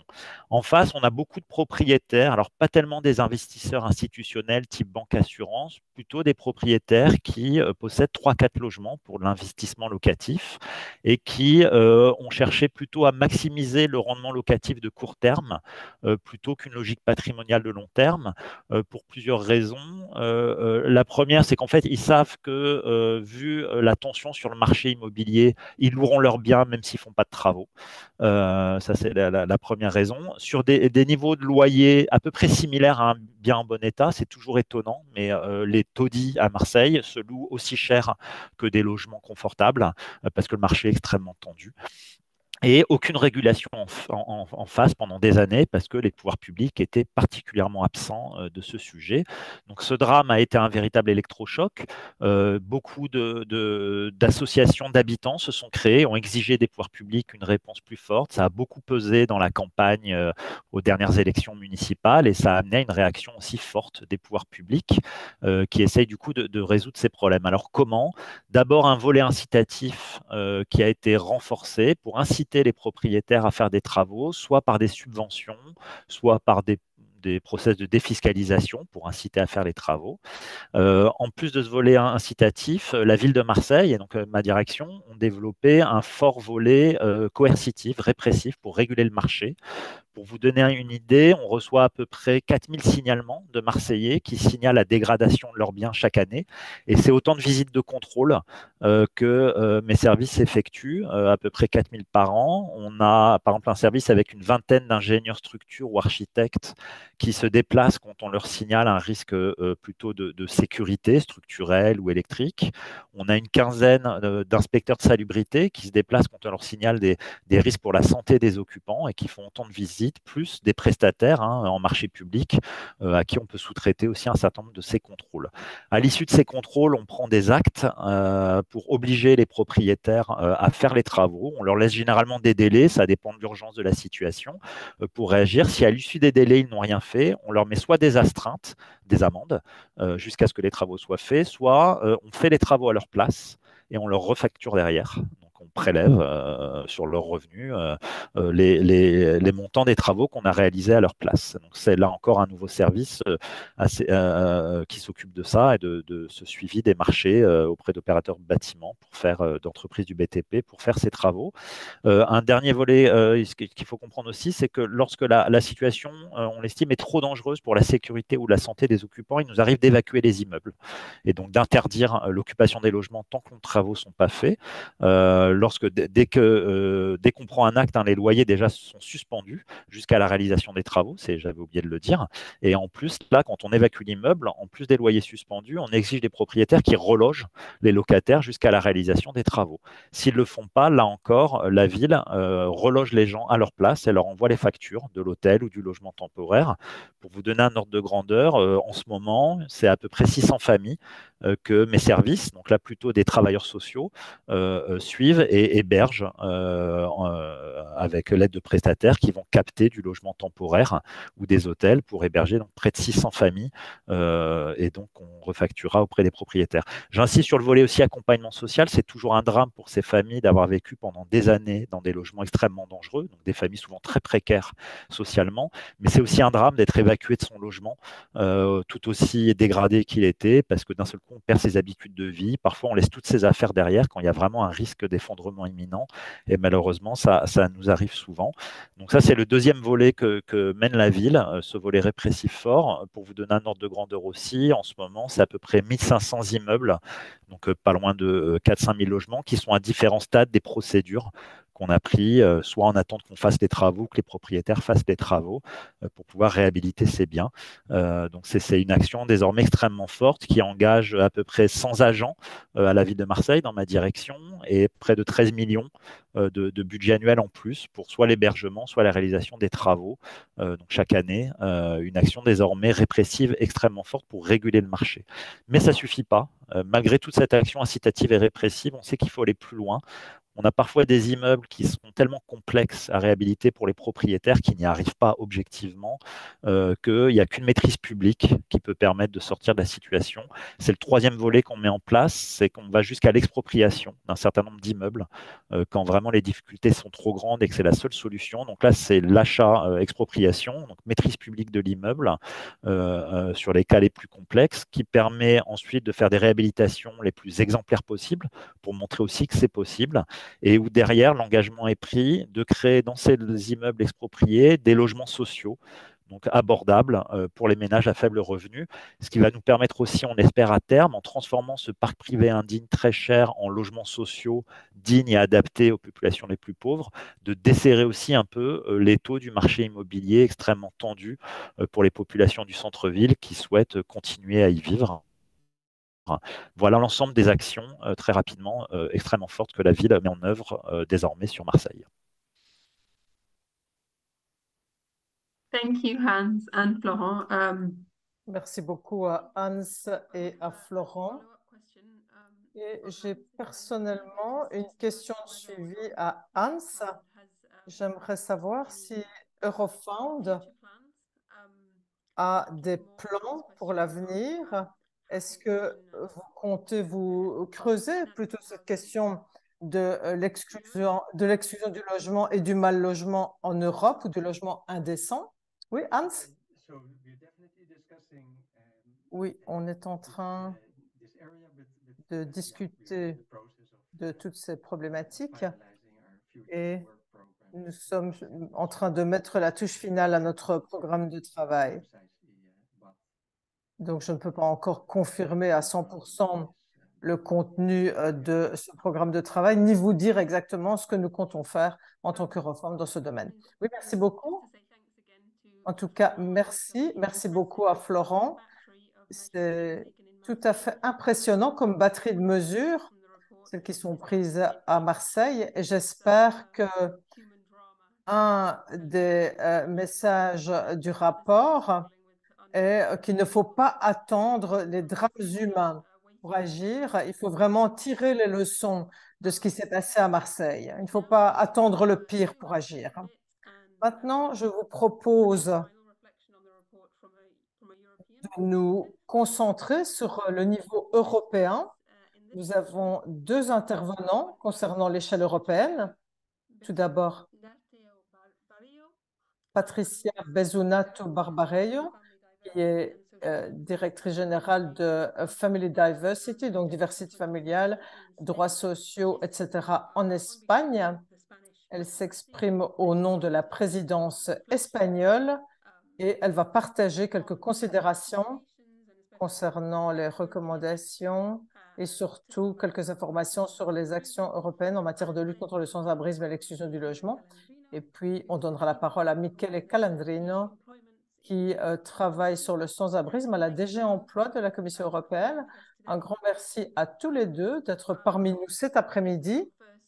Et je donne d'abord la parole à Patricia, qui va nous parler du point de vue de la présidence espagnole de l'Union européenne. Oui, un grand merci, Ruth. Merci beaucoup à tous les participants. J'aimerais également surtout remercier la FEANSA et la Fondation l'Abbé Pierre de m'avoir invité à participer à cet événement. Merci également pour tout le travail abattu dans le cadre de la réalisation de ce rapport. Je pense que c'est vraiment important de disposer de données sur ce qui se passe au niveau européen. Merci également de nous parler de la situation du sans-abrisme et de l'exclusion du logement, qui ont un impact important dans tous les pays de l'Union européenne. Je pense qu'il est important de mieux comprendre la réalité du sans-abrisme pour mieux lutter contre cette problématique. Et je vous félicite du lancement du rapport d'aujourd'hui. Comme Ruth vient de vous le dire, l'Espagne assure actuellement la présidence de l'Union européenne jusqu'à la fin 2023. Et pendant les quelques minutes qui me sont données aujourd'hui, je vais vous présenter les priorités sociales de notre présidence. Je vais également vous dire combien il est important de renforcer la dimension européenne de la lutte contre du sans-abrisme, tout en respectant les compétences des États membres. Nous devons néanmoins collaborer, coopérer afin que nous puissions renforcer les politiques européennes, des politiques publiques en la matière dans toute l'Union européenne. Bon, tout d'abord, voici les priorités en matière de travail et de droits sociaux pour la présidence espagnole. Notre première priorité est la promotion du dialogue social, travail décent et une économie responsable d'un point de vue social. Il s'agit de renforcer le débat sur la démocratie au travail, renforcer la négociation collective et la prise de mesures préventives sur le lieu du travail.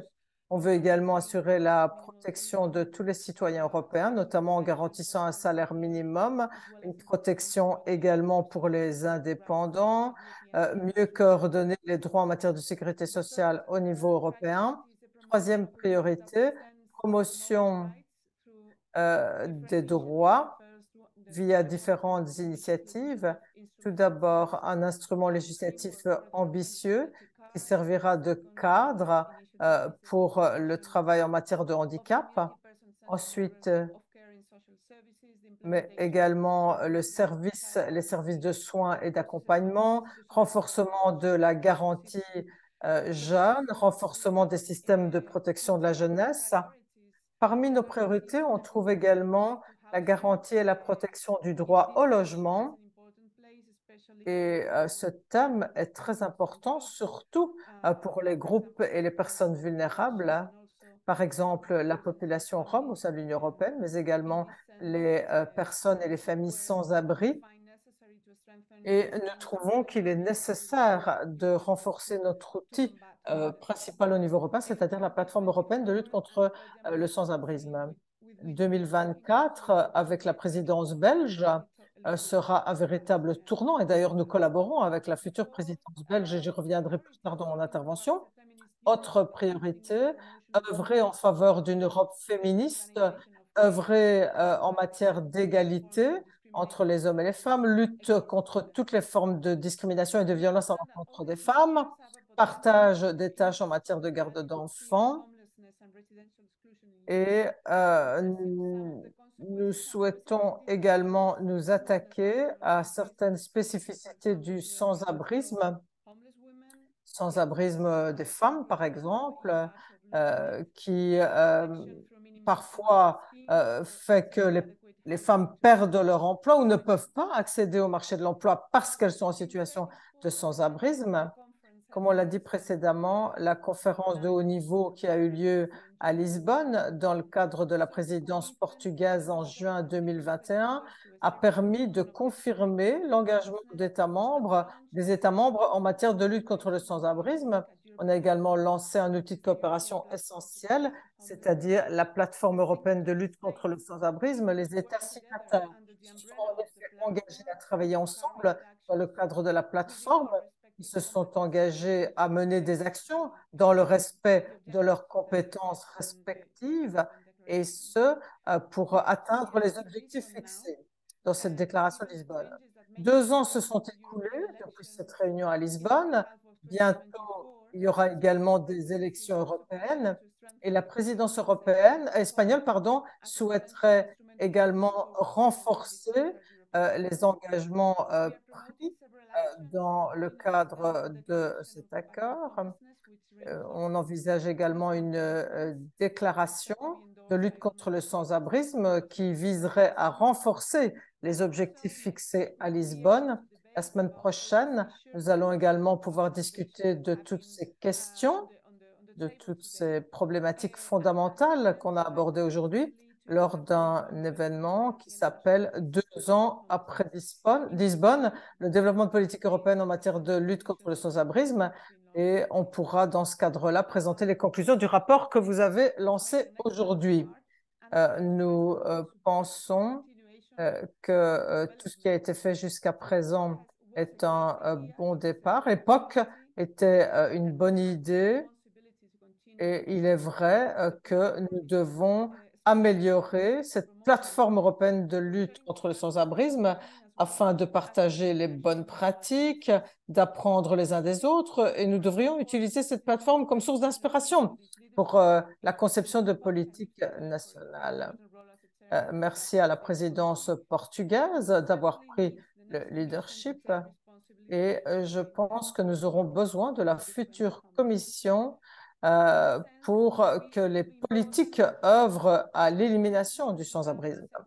Et nous pensons qu'il serait nécessaire qu'un programme pluriannuel soit adopté par la nouvelle Commission européenne et qui reprenne cette priorité. Il faudrait également renforcer le cadre de gouvernance. J'essaie ici d'accentuer l'importance de la dimension européenne dans la lutte contre le sans-abrisme. On a véritablement besoin d'un cadre de gouvernance renforcé auquel pourraient participer les États membres, mais également d'autres organisations. Et on aura également besoin d'un budget structurel pour pouvoir développer de nombreuses initiatives. En Espagne, en tant que membre de la plateforme et en tant qu'État membre, on souhaiterait que cet engagement devienne réalité. Nous venons d'adopter notre stratégie en ligne avec les objectifs adoptés à Lisbonne. Nous utilisons également les financements européens pour promouvoir l'innovation, pour améliorer notre connaissance du sans-abrisme en Espagne. En octobre prochain, nous allons lancer un comptage national et pour ce faire, nous devrons travailler avec les autres États membres pour échanger des informations. On devra également évaluer les avancées, promouvoir l'innovation pour pouvoir réaliser cet engagement. Et il faut véritablement que les futures initiatives renforcent tout ce travail conjoint. Merci beaucoup. Eh bien, merci beaucoup à vous, Patricia. Oui, Michele? Merci. Merci beaucoup, Ruth, de m'avoir invité pour contribuer à cette conférence très importante. Bonjour à tout le monde. Tout d'abord, au nom de la Commission européenne, j'aimerais remercier la Fondation Abbé Pierre, mais également la FEANSA pour tout le travail qui a été réalisé dans le cadre de la réalisation de ce 8e regard sur l'exclusion du logement en Europe.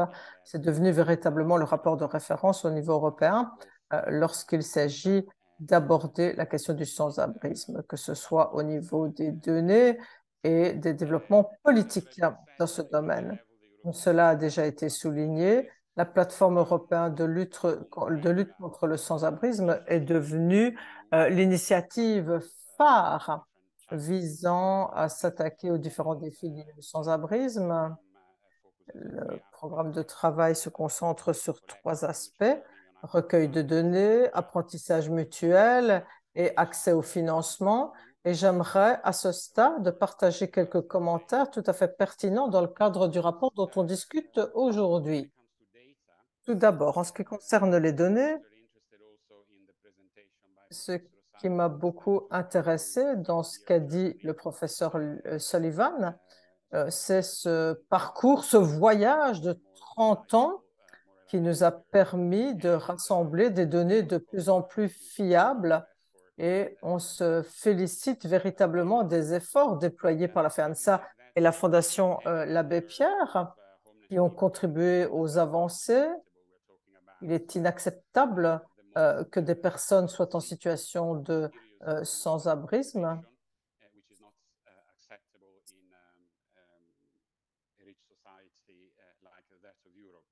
C'est d'autant plus inacceptable dans une société riche comme la société européenne. L'Union européenne, les institutions et les pays membres signataires de la Déclaration de Lisbonne se sont engagés à éradiquer, à mettre un terme à cette problématique à l'horizon 2030. Deuxième point,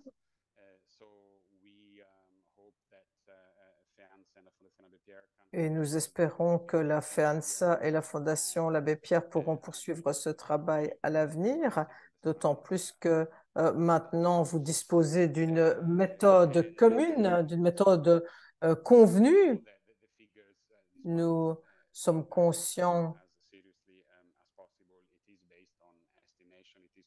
que les chiffres sont des estimations, mais malgré tout, je pense qu'il sera intéressant de voir comment les tendances vont évoluer.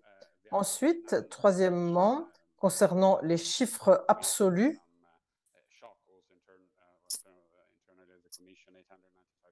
ces chiffres qui ont provoqué une véritable onde de choc au sein de la Commission européenne, je pense que le travail de la FEANSA, réalisé dans le cadre de la classification du classement Ethos, est essentiel parce que maintenant le cadre politique est clair. Donc non seulement nous savons ce qu'il faut mesurer, mais nous avons également mis en lumière les différentes dimensions, les différentes politiques qui doivent être mises en place, ce à quoi on doit s'attaquer, quels sont les différents défis. Et si on se penche sur les objectifs chiffrés de la plateforme,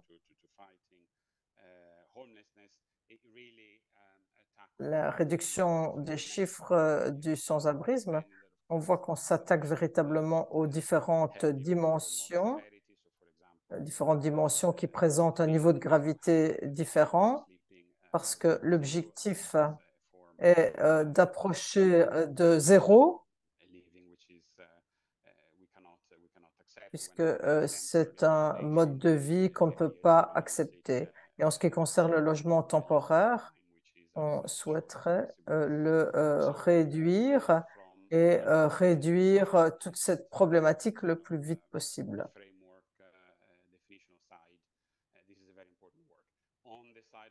Et c'est la raison pour laquelle votre travail est si essentiel. Concernant la plateforme, un petit rappel concernant les différentes initiatives. La Commission européenne a lancé un appel à propositions et elle est en train de finaliser les évaluations. Et à l'automne, nous lancerons un projet qui permettra de faire avancer ce travail. On a entendu qu'un des problèmes est que vous avez dû vous reposer sur des sources nationales, alors que les méthodes et les définitions utilisées sont différentes. Donc, ce projet pilote essayera de définir une méthode commune, des sources de données communes dans 50 villes, 10 États membres et ensuite 35 villes dans 20 États membres. Et j'espère qu'il y aura suffisamment de soutien politique dans les villes participantes afin que ce projet soit pérenne. Ensuite, cette année, dans l'enquête de l'Union européenne, on s'est penché sur les situations en matière de logement. On ne va pas véritablement se pencher sur les chiffres absolus, mais on va plutôt se baser sur l'expérience passée de sans-abrisme.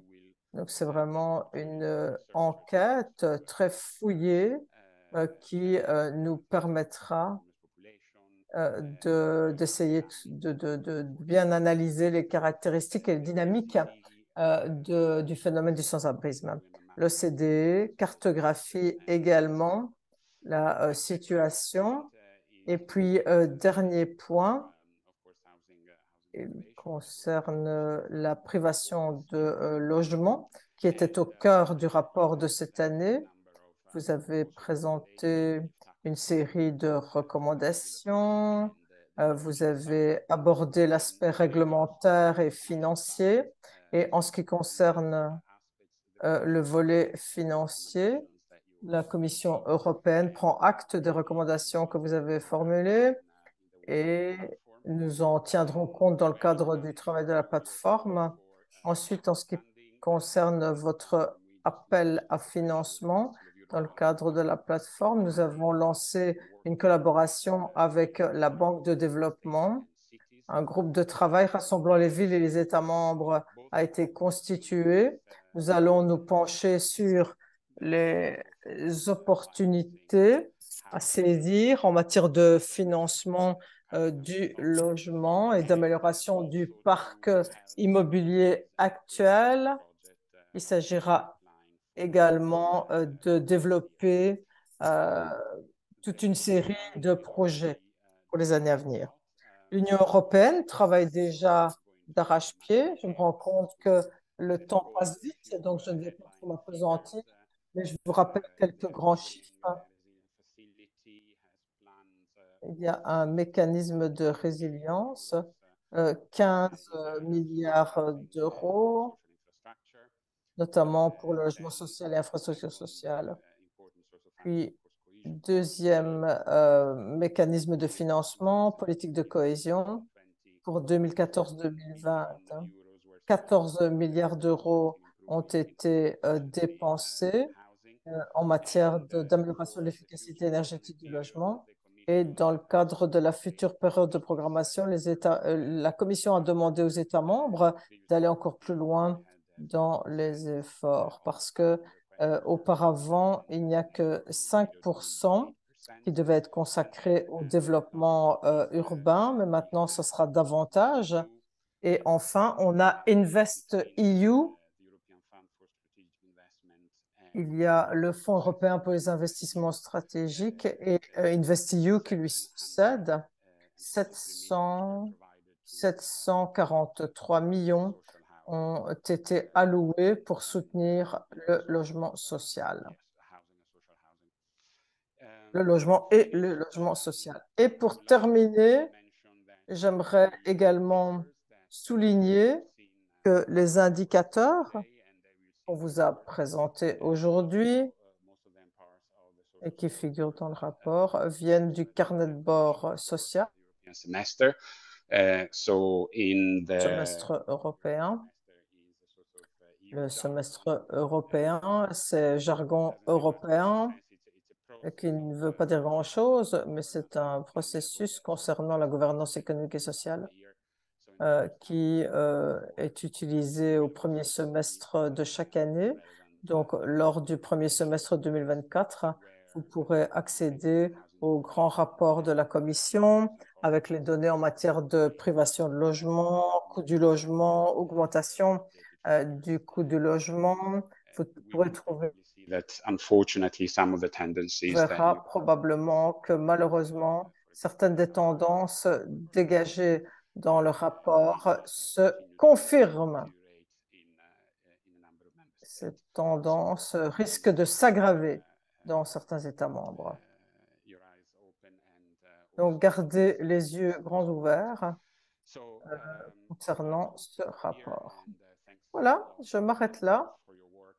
Merci beaucoup pour votre travail et merci d'avoir invité la Commission européenne à cet événement très important. Merci beaucoup.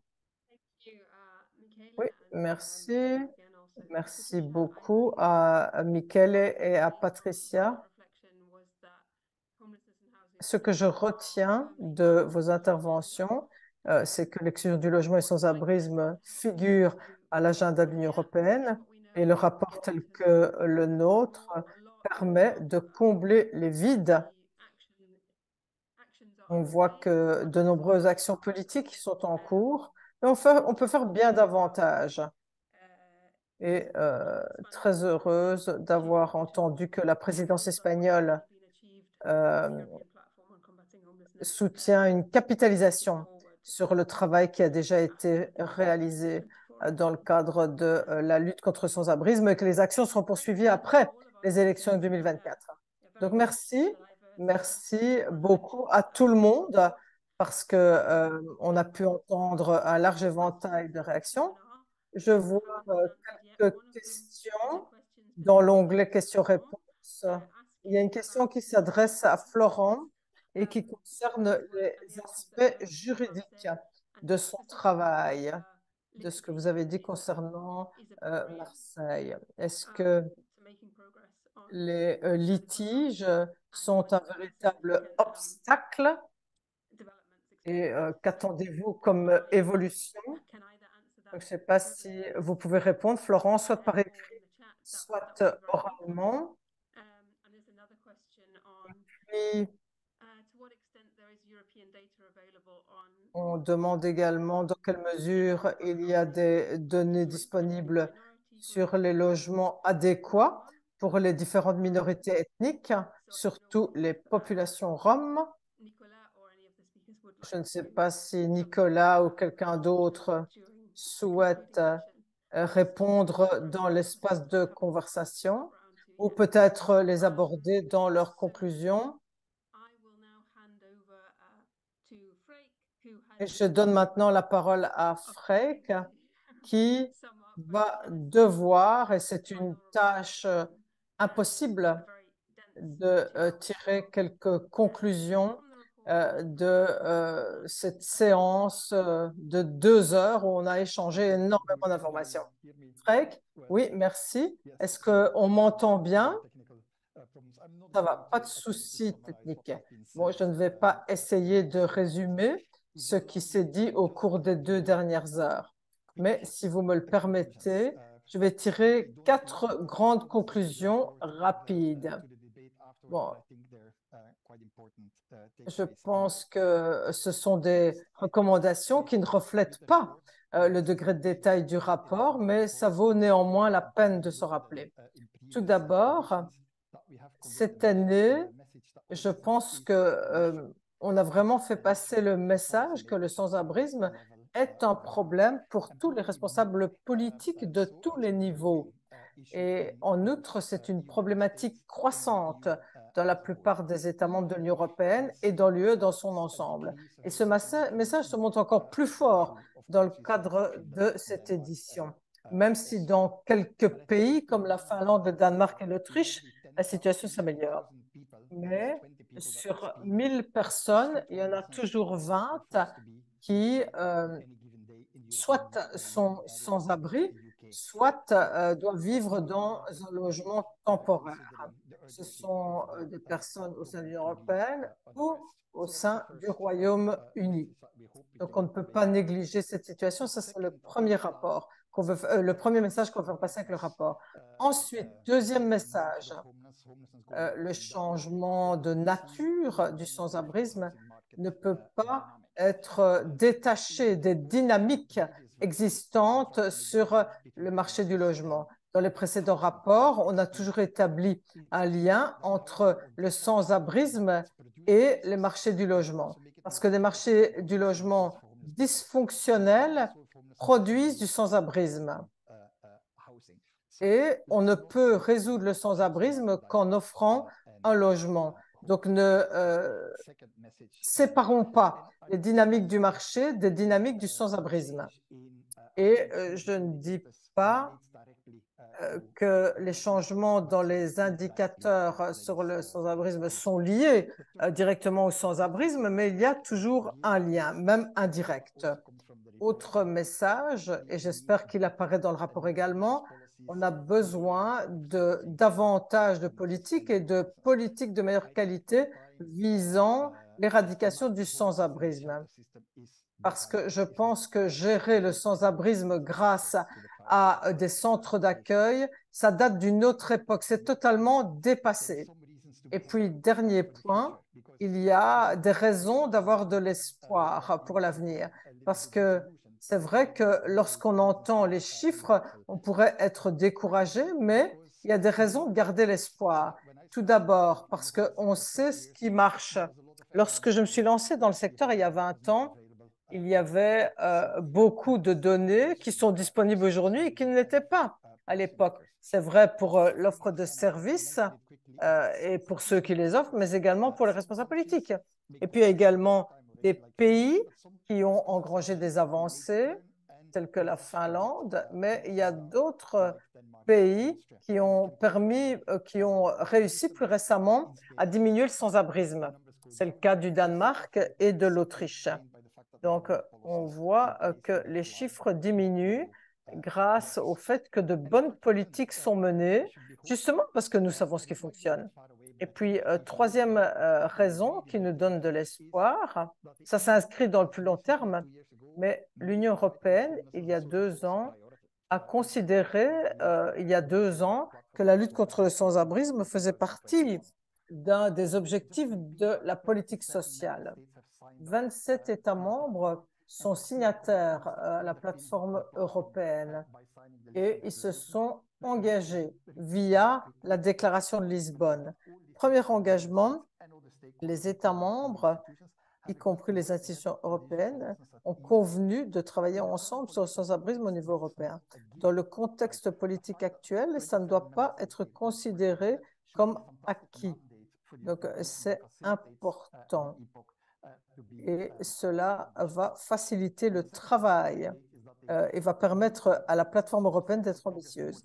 Ensuite, ils ont convenu d'engranger des avancées importantes en matière de sans-abrisme à l'horizon 2030. Donc, grâce à ces engagements, la plateforme européenne pourra réaliser plus facilement ses objectifs, comme Michele Calandrino l'a souligné. Il s'agira d'engranger des avancées et de veiller à ce que les fonds européens soient utilisés pour ce faire. Mais le grand défi lié à la plateforme européenne de lutte contre le sans-abrisme concerne les priorités. Est-ce que ces priorités vont survivre aux élections de 2024? On est confiant. Nous pensons qu'après les élections, le sans-abrisme continuera à être une priorité. Voilà, c'est tout ce que j'avais à dire. J'ai été aussi bref que possible. Oui, en effet, ça a été particulièrement succinct. Grâce à cela, on peut terminer à l'heure. Donc, merci à tout le monde.